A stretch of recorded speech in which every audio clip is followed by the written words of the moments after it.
All right, let's start with our section 4 and understand what are the key differences in the IT and the OT world related to security and the approach.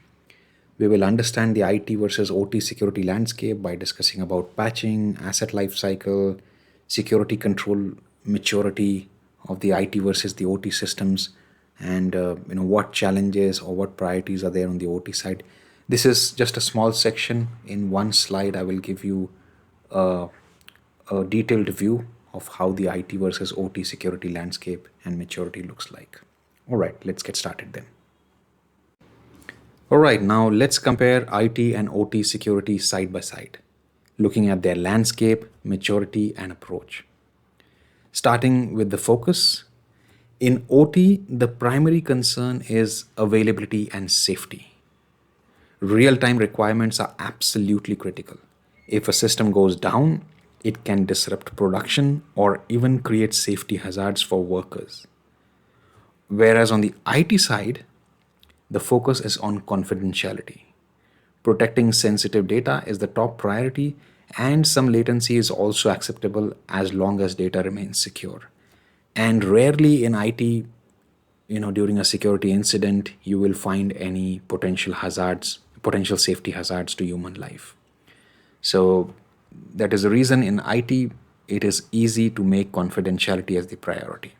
But on the OT side, humans are working with these complex machines, robotic arms, and they are dealing with physical devices, physical processes. If due to some reason, if any robotic arm misbehaves, it can kill someone on the shop floor, right? And also on the OT side, the devices, they are not programmed for this heavy traffic. For example, in the NIST OT security guide, I had read that if you conduct, there was once a pen test conducted in some organization, and the OT devices couldn't handle the amount of traffic. The vulnerability scanning tool was forwarding to the OT devices, due to which the robotic arms, they started swinging 360 degrees, and it raised the safety alarms on the shop floor and caused a big concern and big safety risk. So that is the reason the focus in the OT side is always availability and safety, and the devices are programmed that way. Also remember from the previous slides, we discussed about HMIs, how human machine interface, which usually run on Windows workstations. Security for them could be quite easy, like it is not very different from IT. You can install the same endpoint security controls, patching, enforce access control, unique credentials for each user. But if you do that, imagine if an HMI is locked when a user is on a break and it is controlling some critical process, and there is some safety issue, and if somebody else has to unlock the HMI, does not have the password of this user, then it can create safety hazards. So taking that into consideration, taking availability and safety into consideration, the HMIs, they are usually run with a generic user ID. So several users, they share one single ID, and the passwords are usually very weak, with which you can quickly unlock the HMI and control the processes. So that kind of challenges and that kind of focus is there. Focus is availability and safety, because human life is at stake. Next then is asset life cycle. In OT, the life cycle of assets is extremely long, typically 20 to 40 years.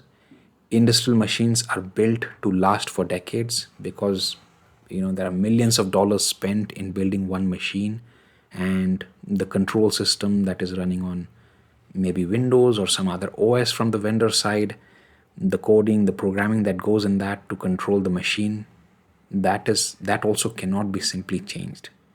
So if you say I have to upgrade SCADA or maybe HMI for some machine, you simply cannot upgrade it, because upgrading that would break its communication with the physical devices.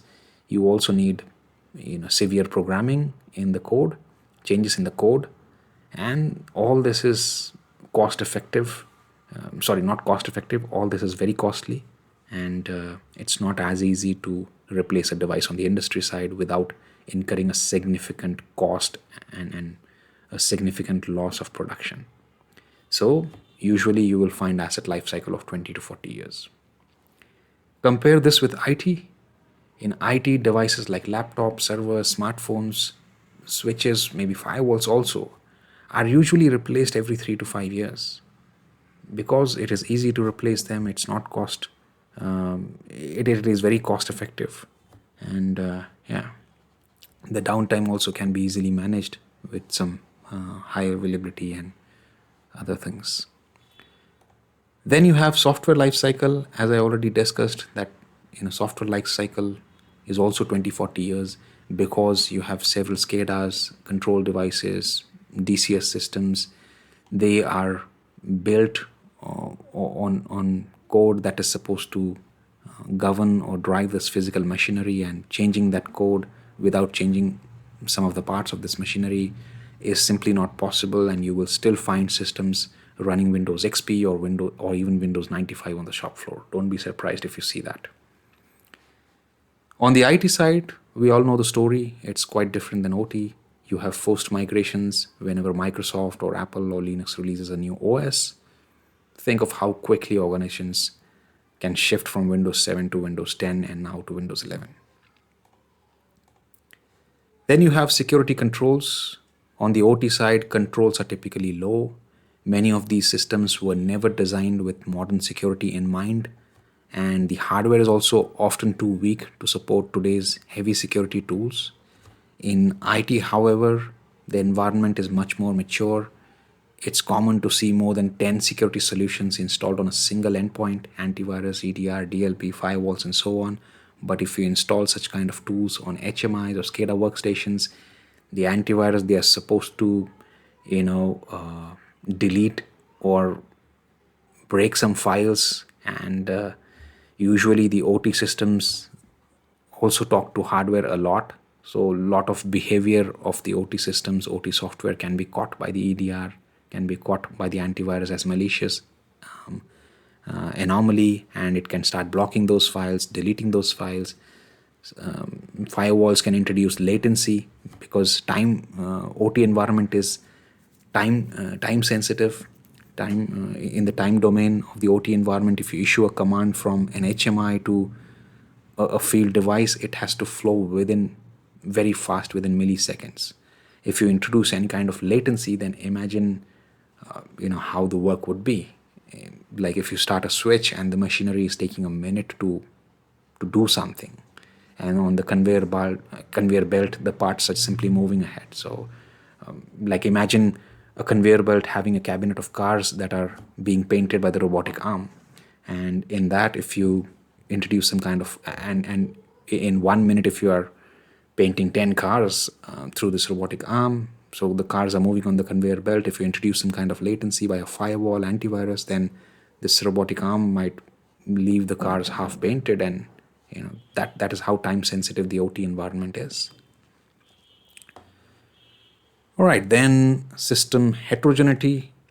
On the OT side, different industries, different vendors, different devices, there is a high diversity. You will find devices from 100 different vendors: Siemens, Rockwell, Schneider, Honeywell, running a mix of operating systems, sometimes ranging from Windows 95 all the way to Windows 11. And this creates a highly complex ecosystem. IT, on the other hand, by contrast, is relatively homogeneous. I mean, most enterprise standardize on a few hardware vendors like Dell, HP, or IBM for servers, and operating systems are limited to Windows 10, 11, or Linux. And yeah, so system heterogeneity on the hardware and software both is very low on the IT side, but on the OT side, it's very high. Then several of these vendors will have their own custom proprietary protocols as well. So say if it's a Rockwell PLC, and if it has some kind of vulnerability, you will have to wait for Rockwell to release a patch or some kind of signature, because they are talking on their custom proprietary protocol. So those kind of challenges you have. Then protection strategy. Finally, in OT, protection tends to be case-based and risk-based. Updates and patches are slow and infrequent, because you can't just shut down a production line to reboot a PLC. Every change has to be carefully tested and planned. However, in IT, the approach is standardized and centralized, right? Patching is enforced regularly, often through automated tools, and downtime for updates is usually acceptable. Plus, on the IT side, if due to some patch, some kind of issue arises, then what will happen? I mean, it will not create any kind of potential safety hazards for humans, right? You might suffer some financial loss, downtime, reputational damage to your organization, but you will not suffer human loss. Imagine a couple of months ago, CrowdStrike rolled out this update, and which was causing blue screen of death on several Windows systems.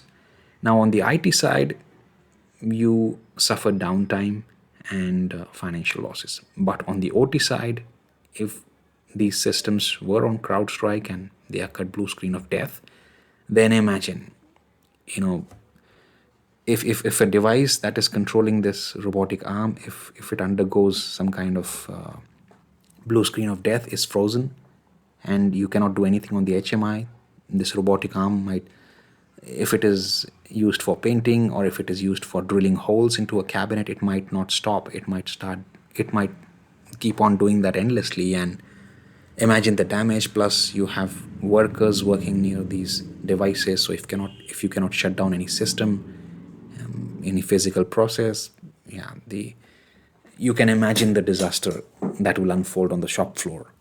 So protection strategy is case by case.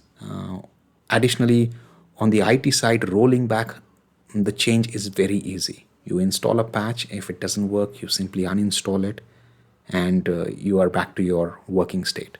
But on the OT side, if you upgrade a PLC and if you have not taken a backup of the image, you cannot roll back. If you have to roll back, then on a pen drive, or you have to take some backup of the previous code of the PLC and then upgrade it. And if that doesn't work, then you have to wipe that code off, install the new code from the pen drive or wherever you have taken backup. And like this, it's tedious to roll back to the working state. Plus, imagine the downtime. I mean, on shop floor, every minute there are several parts being produced that have to be shipped, and you have to meet this global supply chain of demand.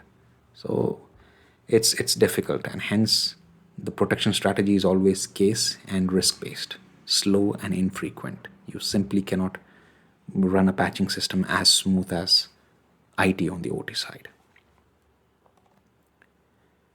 All right, then that's all in this section. So in this section, we discussed about the how priorities differ and why priorities differ in IT and OT, how the life cycle is diverge and why, and how the controls mature differently on the IT side and the OT side. So yeah, and how the strategies must adapt on the OT side. On the IT side, it's pretty much standard patching, installing endpoint security controls. All this is pretty much standard, but on the OT side, it has to be case by case basis. I've already given you reasons for this in this section. So section 5 now will be about, where we will discuss about the OT threat landscape, and we will also use MITRE ICS, which is a framework for threat modeling the OT threats. So we will discuss that in section 5. That's all in this section. See you in the next one.